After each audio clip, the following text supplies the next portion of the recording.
Bonjour à tous, je vais vous raconter comment j'ai eu ce fameux sésame qui est le permis de conduire. Alors, on va commencer dès le début.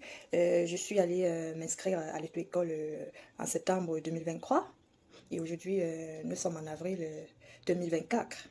Donc, je vais à l'auto-école dans ma ville, Bourges. J'y vais et puis à l'accueil, mon moniteur, c'est lui qui faisait aussi l'accueil à la réception.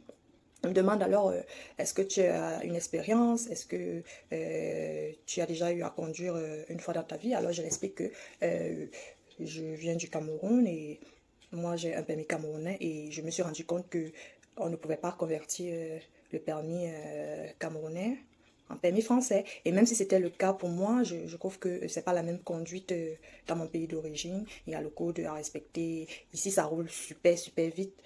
Et moi, j'avais pas l'habitude en fait. Vous voyez? Alors, il me dit, on va commencer pour le permis traditionnel, permis B. On va te fixer 20 heures. Et sur les 20 heures, il faut que tu conduises 20 heures pour pouvoir demander à passer une date au permis. Vous voyez? Donc, c'est la réglementation en France qui souhaite que tous les candidats voulant passer au permis de conduire effectuent d'abord leurs 20 heures de conduite dans une auto-école. Et voilà. Alors, tout était fait. Je me suis inscrite au permis. Je vous dirai pas exactement combien j'avais payé, mais j'avais payé en 3 fois. Mais tout le budget total m'a coûté moins de 1 000 € en fait. Alors, à ma première heure de conduite, je vais et là, je recouvre une Citroën Croix en boîte manuelle. Et là, ben, j'ai dit, ok, je vais faire ce que je connais faire en fait, à ma première heure de conduite. Il me dit, montrez-moi ce que vous savez faire, mon moniteur, qui m'a vraiment, vraiment beaucoup aidé. Vraiment, si tu passes par là, je ne cesserai pas de te dire merci. Et puis, je prends le volant, et puis j'attaque. Je démarre la voiture, et puis, je décolle. Parce que je connaissais la voiture, en quelque sorte. Je commence à rouler, j'avais grave confiance en moi et tout. Au bout de quelques minutes sur le chemin, c'était un petit village sur une route à 80.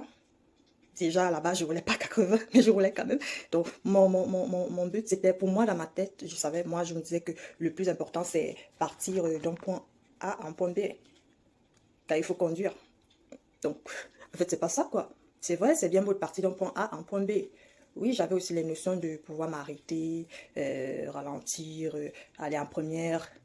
Et en deuxième, je n'allais pas en troisième jusqu'à la dernière vitesse. Ça, j'avais jamais appris à l'auto-école dans mon pays parce que voilà quoi, mais j'avais un permis qui me permettait de conduire dans mon pays. Et voilà, euh, mon moniteur, il est à côté, il me dit, est-ce que tu peux t'arrêter? Je dis, mais bien sûr, c'est facile, qu'est-ce que tu me demandes? Je vais m'arrêter. Et puis là, je m'arrête, et quand je m'arrête, qu'est-ce que je fais? J'appuie sur le frein, et comment dire, la voiture fait un mouvement brusque en fait. Donc j'avais pas des réflexes de pouvoir doser le frein, de pouvoir anticiper. Il me dit arrête-toi et puis je m'arrête. Et puis la voiture fait un bond. Et puis là je dis ah putain, il y a du boulot en fait. Il me dit non mais c'est pas comme ça qu'on s'arrête. Et puis il me dit redémarre et puis on s'en va. Et quand je redémarre, je regarde même pas à gauche, je ne mets pas de clignotant, je fais qu'à ma tête. Et puis première heure de conduite, je voyais un peu ma problématique personnelle. Je savais qu'il y avait du boulot à faire, ainsi de suite, parce que moi je vous dirais, déjà, quand vous allez conduire à votre première heure de conduite, vous n'avez pas seulement accepté des heures à la base, vous pouvez comprendre qu'est-ce qui est votre problème. Et moi, je connaissais déjà mon problème et je me suis dit ça allait le faire.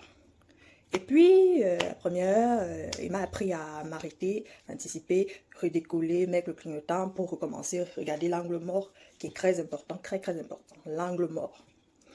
Et puis voilà. Et puis les jours se succèdent, comme j'étais toujours en déplacement, donc je n'ai pas conduit les 20 heures successivement, non. Parce que moi, je me déplaçais tout le temps avec mon mari, professionnellement en fait. Donc, il fallait décaler. Et puis, un jour, j'ai dit, bah, qu'est-ce que je fais? Non, c'était avant un mois, il me dit, il faut que la préfecture envoie le mandat, parce que je vais te faire un mandat, il faut que je demande à la préfecture si tu peux déjà passer ton permis parce que je n'avais pas encore de carte de séjour. Donc j'avais un visa long séjour et j'attendais ma carte de séjour. Donc j'avais déjà fait la demande à la préfecture. Je parlerai aussi de ça dans mes prochaines vidéos, comment j'ai eu ma carte de séjour et tout. Donc, et ça n'a pas fait un mois, la préfecture a donné une réponse concernant mon mandat, la demande de mon auto-école afin que je puisse passer mon permis. Et mon moniteur, il m'a envoyé le lien par mail sur le fait que je devais commencer à réviser mon code de la route. Mais avant d'avoir ce lien, j'avais déjà un livre en fait. Ce livre qui est le code de la route, le code de Rousseau 2023. Donc j'avais commencé à lire dès ma première heure de conduite. Et là, l'application du code m'a été envoyé par mon auto-école. Et là, je commençais à faire mes révisions. Je dis, ah putain, il y avait du boulot. Donc, quand je n'allais pas au cours de conduite, je révisais. Et dans ma tête, il fallait que je fasse d'abord mon code, en fait.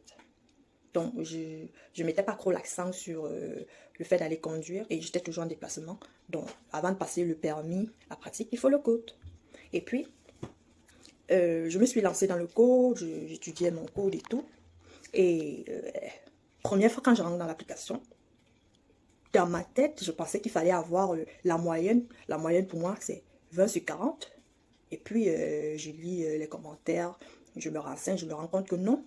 Il faut avoir autour de 35 sur 40. Donc, il faut avoir 5 fautes maximum. Si tu as 6 fautes, tu n'as pas le code de la route.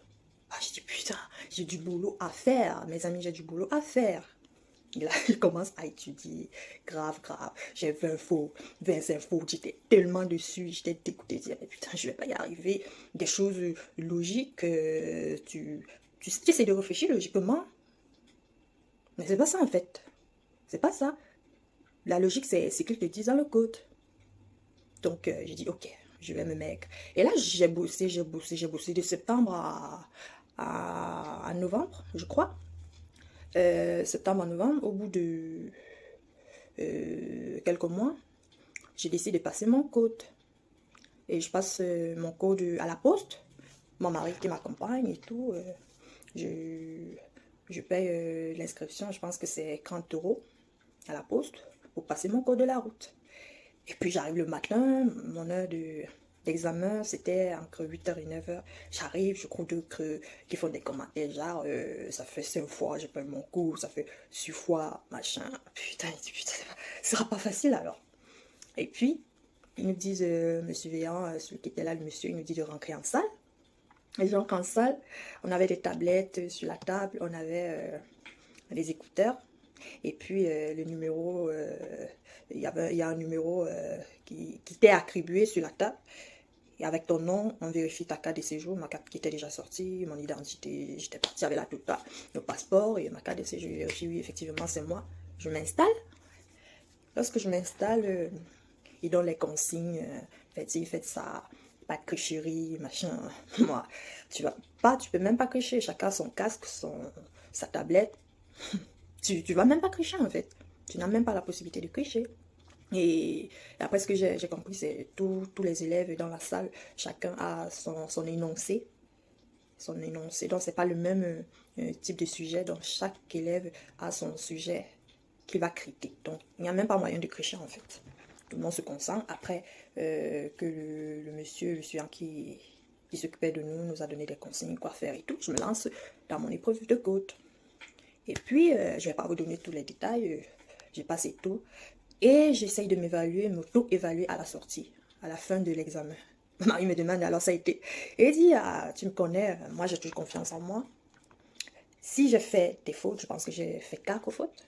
Et je crois que j'ai mon code. Il me dit, ok, on va voir. Et quand on termine l'examen, je pense que c'était dans l'après-midi, après 3 heures. 3 heures de temps qu'il fallait attendre le code, les résultats en fait, savoir si tu as réussi ou pas. Et puis j'étais là, je comptais les minutes, les secondes, je dis ah putain, j'espère que je l'ai eu. Mais dans ma tête, je savais que je l'avais eu parce que vraiment, il y avait 4